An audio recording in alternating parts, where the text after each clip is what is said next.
Hi, my name is Jessica with Infinite Destiny, and I am here to talk about these 7 core characteristics in the shadow and how to work with them. Each of us have the universe within us, and therefore it's also influenced by the universe outside of us. And we don't always know what that means or what that looks like or how that truly affects us. The more we become consciously aware of the energetic influences that we're working with, the more we can make better decisions on how to use those energies and how to improve our experience. The shadow aspects that I'm going to be speaking about are the parts of us that keep us from reaching our potential and finding our true empowerment. They're areas that limit us in certain ways that we're not always clear as to what those areas are. We can't always see them clearly. So I am going to define 7 core characteristics. There's plenty of subcategories that you can find that branch off of these, but from what I've found, there are 7 core, and I think that once we have a better understanding of how these influence our daily lives, then we can find more potential within our own selves and find true, authentic empowerment. I think for anyone that doesn't know what the shadow is, it's helpful to understand a few things. Number one is that there is a collective shadow, which is also the collective unconscious. And the individual shadow is the part of us that is not easily recognized, and a lot of times it's something that we've been taught along the way that is shameful to think or feel. Now, because society has set those standards, it's kind of across the board. And so it's a collective shadow. So it's kind of like everyone knows that if you think or feel this way, that something is wrong with you, which is obviously not true. But at one time they believed that if you acknowledged that you thought or felt a certain way, that there was some kind of darkness within that could not be eradicated or needed to be demonized in some way.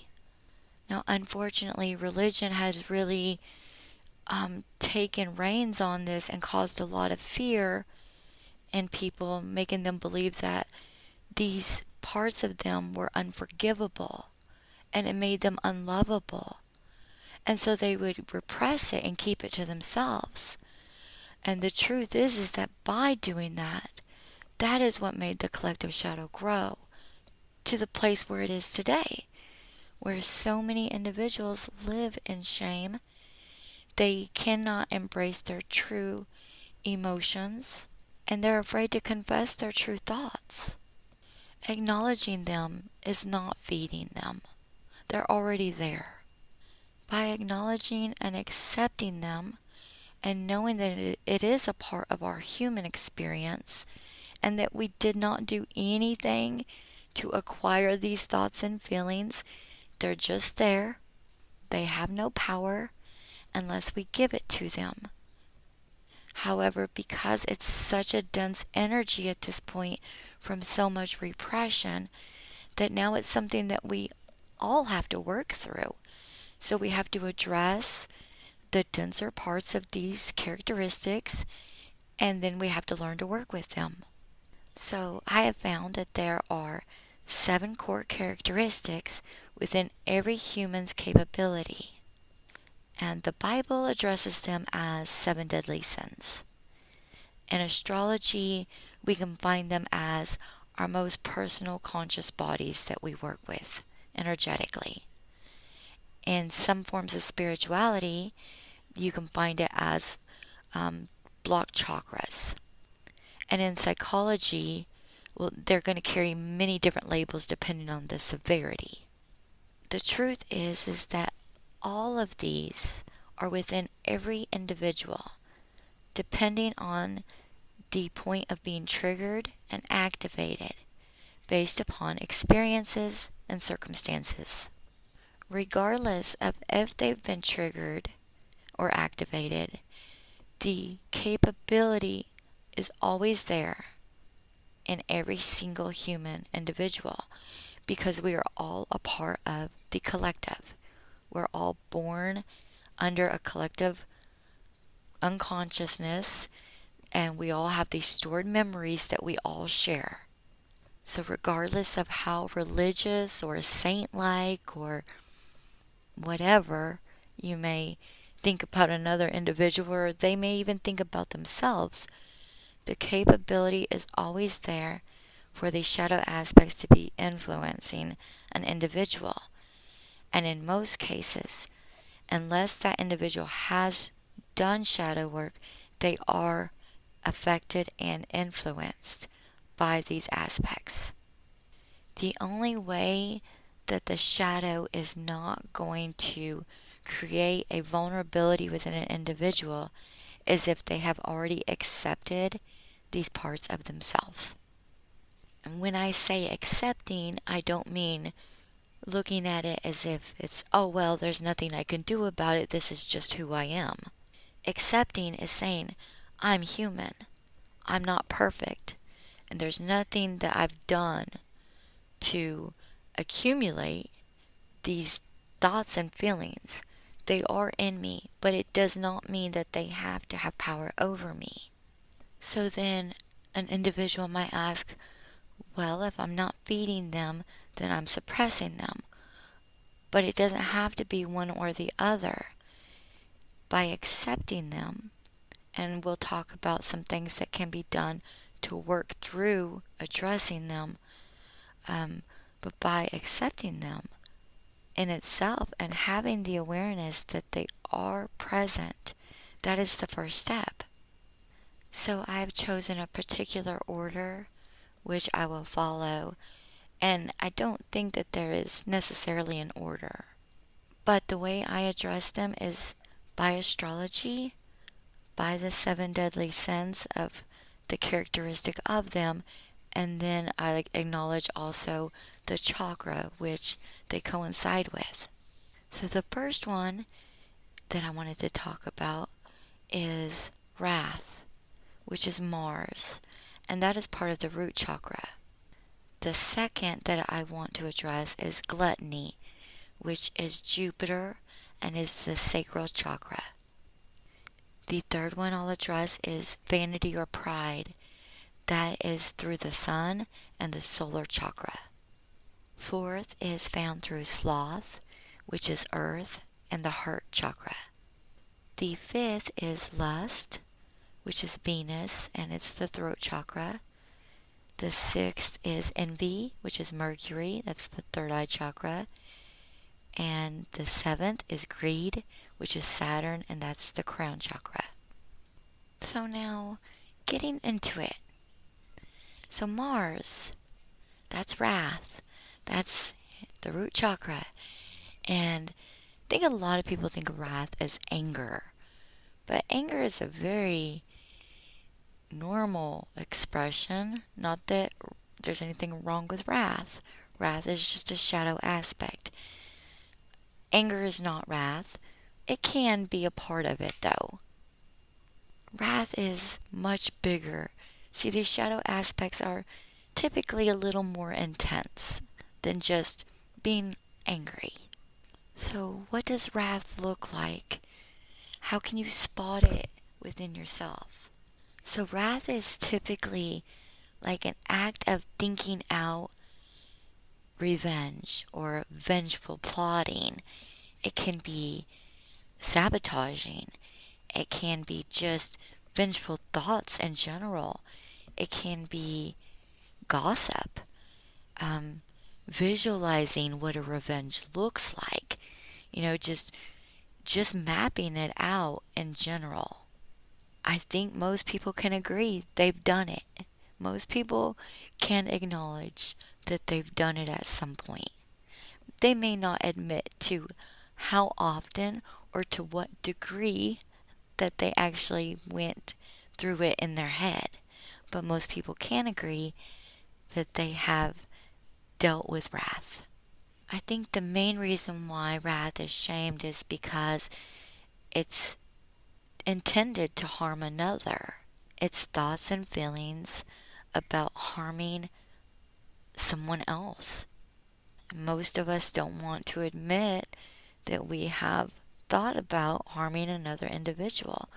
We all like to pretend that we're always loving and kind and on our best behavior. Now, in most cases, it's not acted on, it's just a thought and a feeling. In most cases, we keep these things to ourselves and we don't express them.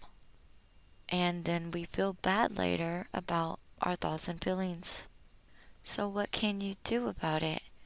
Well, once you have this wrath take position in your life, you can just accept and acknowledge that it happened. You forgive yourself. You didn't do anything wrong. It's really important also not to validate it and say that it's a continued behavior that you want to keep going with. So, the best practices in working with when this comes up, you accept it, acknowledge it, and forgive yourself. You find your inner balance again. And meditation or Tai Chi, things within your body where you can balance all of that energy back through you and bring that power back within. And for someone who has done shadow work, it's not that they don't experience these thoughts and feelings. It's just they quickly recover from them. They quickly see them and they don't let them get out of hand. So they quickly realign themselves and they realize their power is far too valuable to give it away. When you find your true authentic power, no one and nothing is worth giving it to. And so you just don't even want to go there. It's not worth the energy. So moving on to the second chakra, which is the sacral, which we're talking about gluttony or overindulgence through Jupiter. I think usually most people think of overindulgence or gluttony as in consumption, which that's very true. It can be consumption. It can be eating or drinking. But it's not limited to eating or drinking. It's overdoing anything. You can overwork. You can exercise too much. You can overdo absolutely anything, even things that seem or would naturally be healthy. Yet overdoing it is to do it in excess. And Jupiter, it is a big energy. It's a very expansive energy. And it does everything in a big way. And it doesn't have to be that way. That's the shadow aspect of Jupiter. Usually this is easily seen by those outside of ourselves. So people in our environment can typically see very easily these aspects of us. And that is because it's big, it's in your face, and the person who might be going through these shadow experiences could possibly be in denial of these things. Let's say drinking or overeating, they may validate these behaviors and they may have excuses or reasons. That just perpetuates the cycle. Really, this is about emotions. This is a behavior pattern that's created based on suppressed emotions. So the long-term plan would be to alchemize the emotions, but that takes time. So during that process, the best thing a person can do is set boundaries for themselves and decide what is acceptable once they've come to the realization that they believe that their behavior has gotten to a point to where it needs to make a change. Setting those healthy boundaries for yourself within yourself. So this is you on you. finding healthier alternatives to whatever it is that you're doing and curbing that, trying to temper it. And with Jupiter, it's very important to have a reward system. Jupiter is all about rewards. And so the best way to elevate Jupiter energy, especially after it's been in density, is to reward it with good behavior. Someone who has done the shadow work with Jupiter, they understand that these tendencies exist. These tendencies exist within everyone, but some to more intensity than others. Self discipline, moderation, and holding yourself accountable is very important. And there will be times that you still fall out of balance, and that's okay because it gets easier and easier to regain your balance each time. The most important thing to acknowledge with self discipline is that the long term effects is only going to happen through alchemizing. Otherwise, there's a lot of regression that'll happen. And so it's very important to alchemize those emotions and to have that reward system in place. The third chakra is the solar, which is the sun, and it's vanity or pride. I think most people know what this looks like, but some of it can be very suppressed or even covert. But really, it looks like being egocentric or self involved. It can be just caring too much about what others think about you. So, coming into an awareness that not everyone's opinions are so important, and that can be a hard one. So, it really takes some inner work to figure out what is best for you, what is best for the self, and how do you want to show up for yourself. Once you can figure out what is it that you want and not so much about what you believe others want from you. Because in a lot of ways, this consciousness can ask a lot from an individual of giving a certain energy outward that isn't true and authentic to them, and it's very repressive to the individual. And so, looking to liberate yourself from those ideas and those opinions of others. It's really just about finding your own true inner expression that works best for you, that truly does fulfill you and makes you happy. And really kind of just saying, I'm not going to worry about what anybody thinks about how I show up. This is just how I show up. And once you've done shadow work in this area, really your freedom for expression is the most important thing to you. You just really don't care anymore what others think. In most cases, there's still some desire to want to be validated and want to be accepted for your expression. And most likely you will be once you come into your own authentic expression. But it's getting to that point of saying that this is my expression, whether it's validated or accepted, is the most important part. And it's okay to want others to enjoy your work or to say, wow, that's really great, whatever it is that you're doing or expressing or showing. There's nothing wrong with that. It's the needing it that becomes the shadow. So no longer needing it, hoping for it is fine, accepting that you may or may not get it and expressing yourself anyway is what's important. So the fourth chakra is going to be the heart, which is earth, and it is the sloth. The sloth characteristic shows up as being apathetic, not making much effort towards anything, maybe just not having any desire or motivation or even feeling purposeful. Sometimes that can be from past disappointments and just not wanting to put yourself out there and try something again. Sometimes it's just that a person doesn't know what they like or what they want to do. They don't know where to put their energy. So, the best way to work with this consciousness is step by step. It's just find something that you enjoy learning about, anything, and set a goal. And it doesn't have to necessarily be a goal tied into the subject that you're even learning. Set a goal is very important, whatever it is, and work towards that goal. Also, have things that you want to learn about.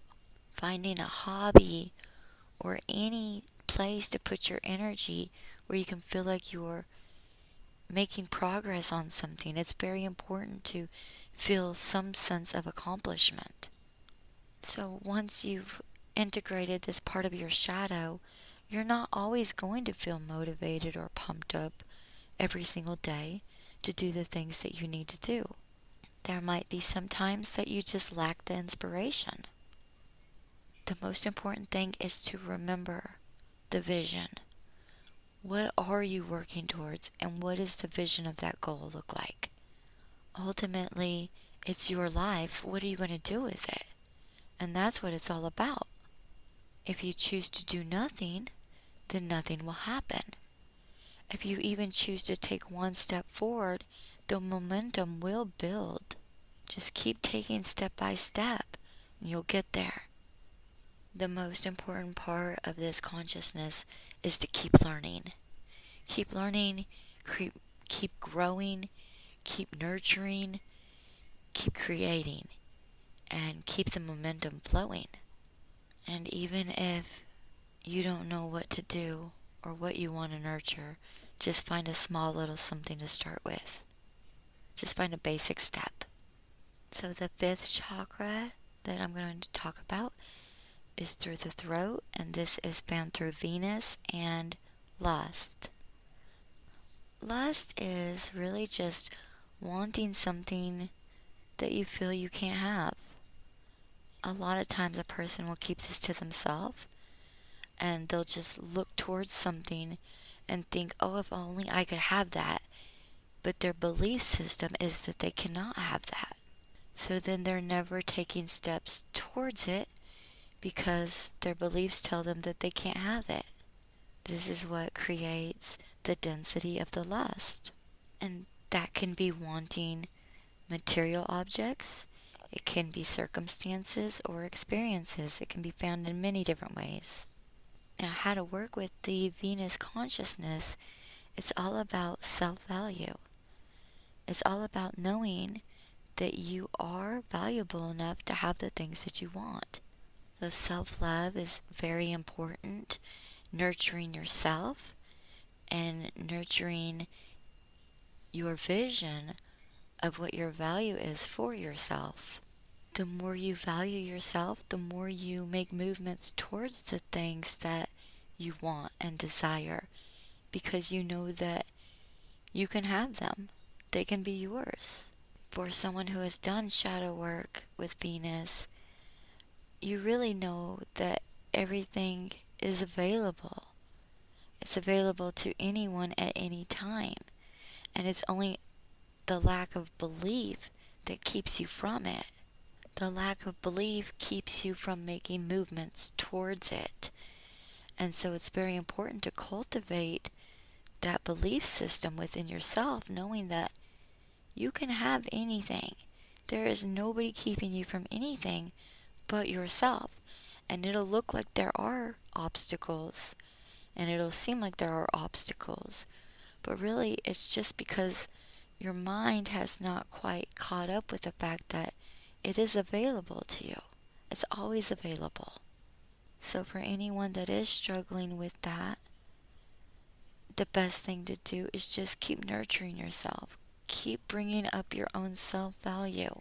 Keep envisioning your true value and what that looks like for you and what that feels like more than anything.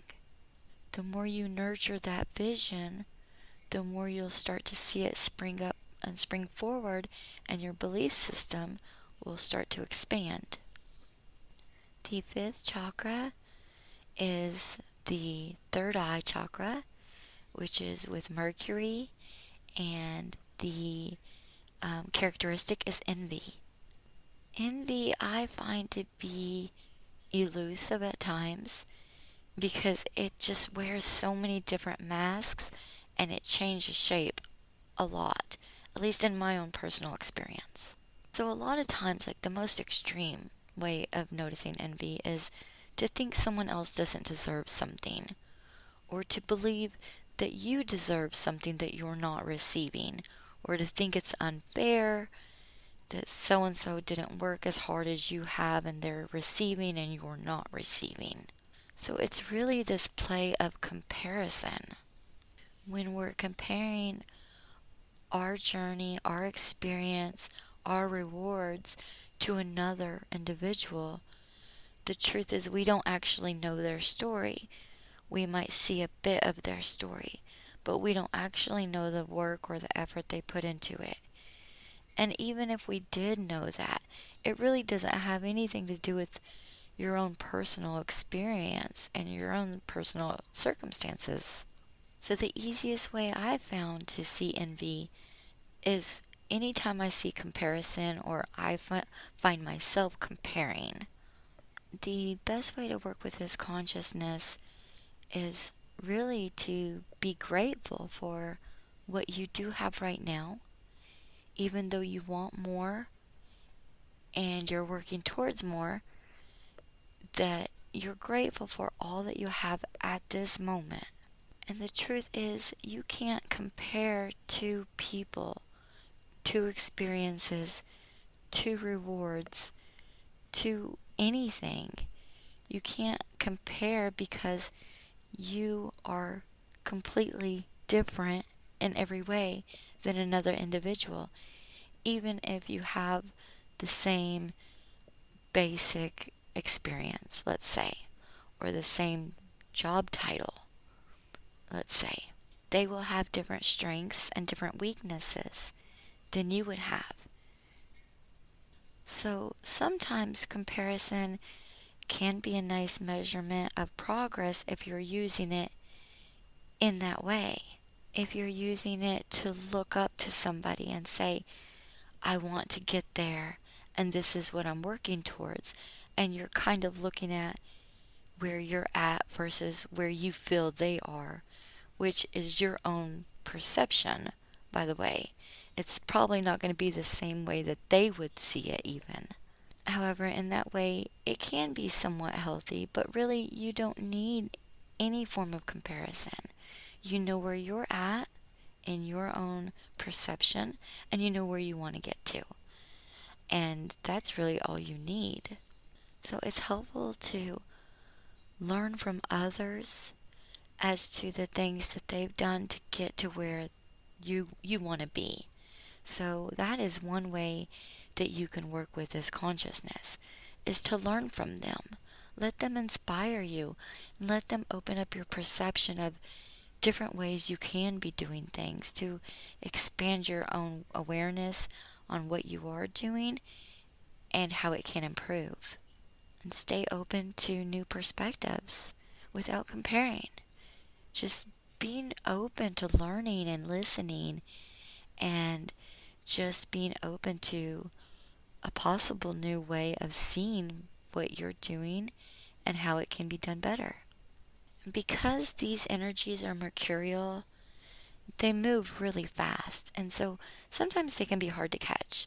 You don't really even notice that you're thinking, oh, I can do that, or oh, that guy's not as good as me, or something like that. That all comes from the shadow of Mercury. And there's no shame in it. Like I said, we all do it. And because mercurial energy moves so fast, we all do it a lot more than what we even realize. But when it becomes a problem is when we find ourselves limited by it and looking at others in a way of thinking that they have more than what we do and that we should have what they have. The truth is, just keep going and doing what sparks you, and you will have what they have and more. There's absolutely nothing wrong with wanting more. We're supposed to want more. We're supposed to want a better experience, a more evolved way of being, a more elevated sense of self. That really is part of our purpose here on earth. The long game is that we have to build the momentum and put in the energy to move consistently towards what we're wanting to achieve. So now the seventh chakra is the crown, which is Saturn, and the shadow aspect is greed. Typically, greed is going to be identified by those outside of us fairly easily. They can look at an individual and define whether or not they think that individual is greedy. In most cases, you're going to find that it is, material resources of some sort. This is really all about give and take. Usually, someone that is dealing with the shadow of Saturn is dealing with not wanting to put time or energy into anything that is not going to give them back at least what they've put in. This is someone that's not going to give unless there's some benefit or reward.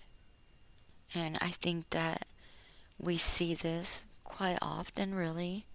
I think a lot of individuals believe that this is a normal way of being and that this is the way that they should be. And if that works for them, then that's great. Someone that has integrated that shadow aspect of Saturn realizes that that's very limiting. If we only give our energy and emotions and resources to those who can benefit us or pay us back in some way, then we are really limiting our connections and we're limiting our own experiences. And when you've done the shadow work of this, you realize that there are important boundaries to set and what you feel is acceptable to give and what you feel is not acceptable to give. But it's not about so much about what you're getting back in return from the other individual, because there are other ways to get back. So, most people who do a lot of charity work would tell you that they know that they're not going to get their time, money, and energy back that they've put in, but they get so much reward within. That's the reward that they get back. And so, someone that's dealing with the shadow of Saturn, they wouldn't see that reward. They wouldn't acknowledge that that could be a reward, or they haven't experienced that as a reward. So, to work with this consciousness, it's all about learning about give and take, what is acceptable, and what is fair to the self. What does it feel like to receive in return, and what does that need to look like? Does it have to be material? Does it have to be bigger than what you put in? What type of give and take are you willing to negotiate with? Once an individual can open themselves up to truly giving from the heart space and not expecting anything in return, they can find that they've really restricted themselves from a lot of different fulfillments, a lot of experiences of fulfillment, whether it be connections or just the rewards that you feel when your heart is fulfilled. I think Saturn is one shadow aspect that most of us have seen a lot of, and we see that people are evolving and wanting to give more in a more authentic way, not to just, I don't know, get something off of their taxes or to get their name publicized. The true value of giving is for the overall good of everyone, not just the self, but the self gets a lot back for it. So, in conclusion, we've talked about the 7 deadly sins with the 7 chakras and the 7 personal consciousnesses within astrology. And I guess on the final note, I will say that, or explain at least, that the moon and its role in all of this is that it is the storage container of all of our collective memories. And we each have an individual moon within us, which has cycles just like our earthly moon does. So all of these stored shadow aspects are within these memories, and so they go through cycle after cycle after cycle. And so until we consciously decide to elevate them, they will continue to create the same type of scenarios over and over, will be triggered and activated in different ways, but it'll be the same type of lessons that we have to revisit. When an individual decides to consciously become more aware of what their cycles are and how they deal with these influences, then they can find better ways to elevate and find better experiences in their own personal journey. The more you work through your shadow aspects, the less vulnerable you are to the collective cycles, meaning the collective unconscious shadow will control the individuals who are most vulnerable to it, which are the individuals who have not acknowledged those spaces within themselves. And so the more you can work with these shadow aspects of your own personal characteristics, then you are going to find that you will be much more empowered when these influences are going through their cycles and they are intensifying. You'll be less vulnerable to becoming overpowered by them. So, in conclusion to all of this, I just want to say thank you for allowing me to express what I have learned and channeled and experienced myself, and allowing me that space and being here to experience it with me. So thank you so much for that.